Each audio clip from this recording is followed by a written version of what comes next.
Hey guys, Josh here.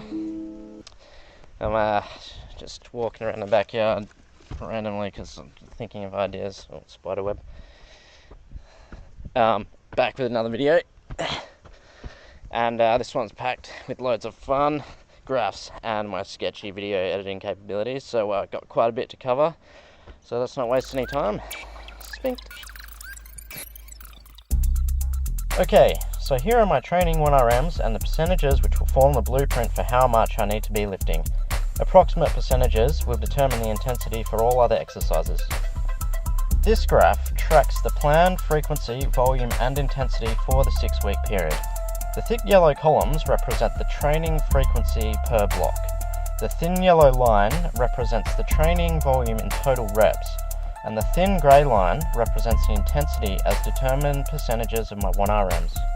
As you can see in this first block, I have already added in the information of my performance for this period, which is indicated by the tall grey lines, and the results are shown in the graph to the right.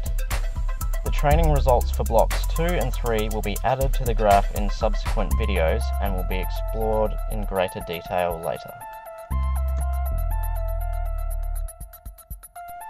The structure of the training cycles is set in a way that as the program progresses, the frequency and the volume decrease, whilst the exercise intensity increases.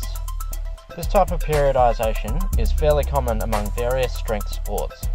Quite often, with this type of structure in powerlifting, the sub-peaking period typically tapers back in intensity just a few days before a meet, in order to allow for optimal recovery and to maximize the true 1RM potential for when it's needed. I aim to mimic that concept by reducing my intensity for about 3 to 4 days after the last workout of the third training cycle, and on the 4th or the 5th day I will attempt my 1 rep max for the 3 lifts, which will wrap up this little experiment. Reflecting back, I want to go over some of my observations from the first 2-week period. Overall, there were some positive and not so positive aspects to the setup and execution. Like my dinner, I like saving the best for last, so I'll begin with the downsides. So, to begin with, the volume and intensity were a bit unrealistic and excessive. I would not recommend this workload for a person who is just starting out. I've been lifting for a few years and I'm very passionate about lifting. And also, I'm a bit sadistic, so I don't mind the grind so much.